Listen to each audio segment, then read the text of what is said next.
Sir Richard Branson, thank you for joining us here on Clean Skies News. They're meeting down at the Bella Center right now, COP15. During the Kyoto protocols, airlines were left out of the emission trading system. And right now there's a big push to have airlines included in the next protocol. Where does Virgin Airlines stand on being included on an emission trading system? We think that all industries should be included. We think that targets should be set, and we're absolutely convinced that the airline industry, can go for those targets. I think to omit airlines would be a major mistake. So, that's one of the reasons I'm here in Copenhagen, just saying, set targets, so we can start pushing, the likes of Airbus and Boeing to start building planes that are all carbon composite planes, which are clean, efficient planes. We can push the fuel companies to try to come up with clean fuels rather than dirty fuels, and let's move towards a globe that is a clean globe rather than a dirty globe that is damaging itself. A lot of the airline makers, a lot of the airplane makers, they'll say that an airplane is one of the cleanest as far as the amount of fuel they use, and it's a very efficient piece of machinery. And do you think they've gone far enough, or do you think they can make it even cleaner? They're getting there. I mean, for instance, Boeing have got a 787 coming out. It's been horribly delayed. That is, has a lot of carbon composite within it. But we would like to see the planes built completely of carbon composite. Very, like the Virgin Global Flyer that flew around the world non-stop. Very light planes that can be incredibly fuel efficient and carry a lot of people for a fraction of the environmental costs that our current planes. If Virgin Airlines has to start trading in emissions, will that mean a rise in ticket prices for your customers?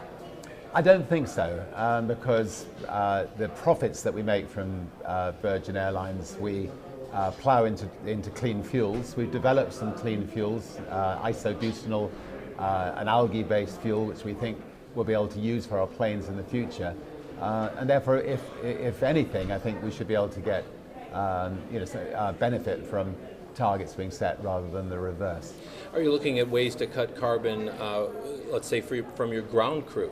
The trucks that are used on the runways, turning those to battery operated or natural gas or something else?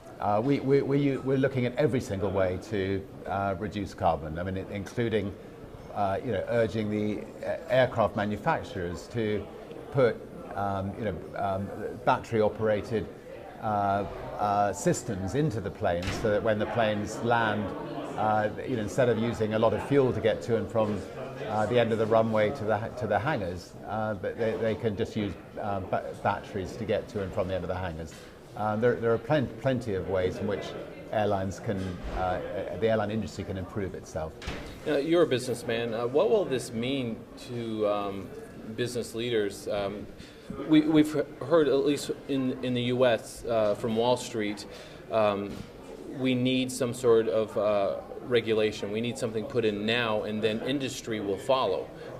Do you think that that's the approach that we'll take? The industry will come up with solutions once there's a set of rules in place? Absolutely.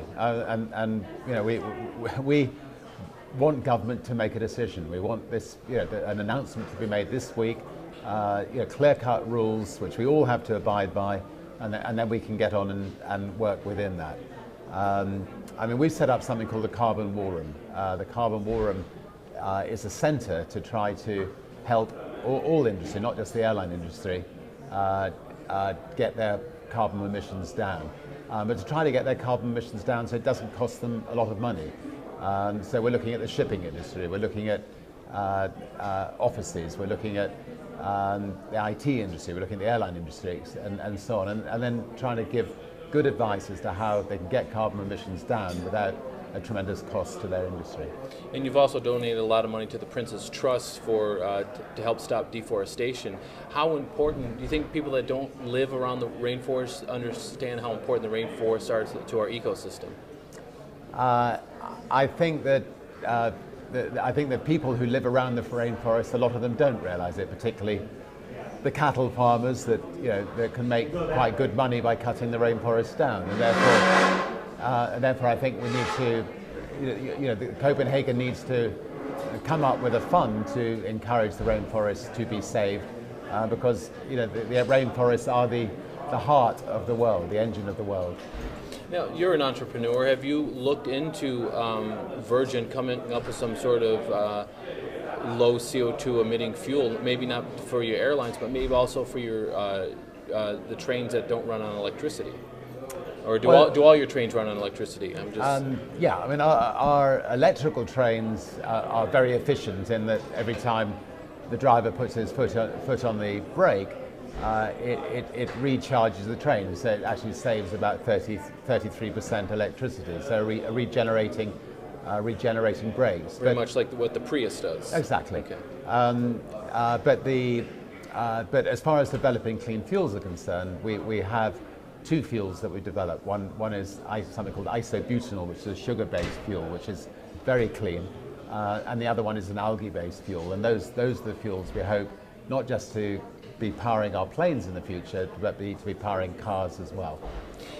What do you expect to come out of Copenhagen? It seems like we have a lot of these talks, and the agreement coming out of the talks is we will talk again. Will we have some sort of concrete agreement coming out of Copenhagen, or will we say see you next year in Mexico City?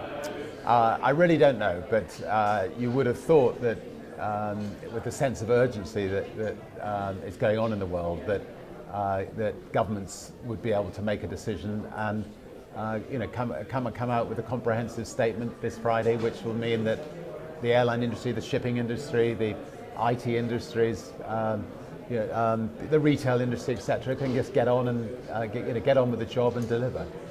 Now, any plans to have Virgin expand into clean energy? Will we see a Virgin wind turbine anytime soon?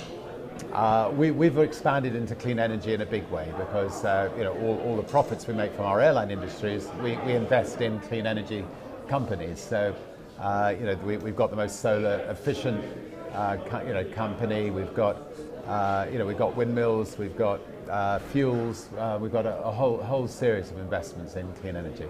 Now, I interviewed the president of Better Place, Shai Agassi, yesterday, and he talks about his battery replacement technology that they have for automobiles, and he says it's run very much like a cell phone company where you switch out, you don't own the battery, you just switch it out, and they charge you for how long you use it, how many minutes or how many miles.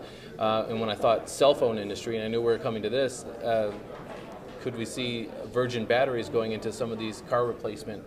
I guess what I'm saying is the sky the limit when it comes to what types of companies you'll take on? Yeah, I mean, batteries is an area that we have companies that are trying to develop better batteries. Batteries, if we can get better batteries developed, that can really make an enormous difference. I mean, it means that if you've got windmills or if you've got solar farms, if you've got good quality batteries at good prices, you could then store the wind when there's no wind, store the solar when there's no solar.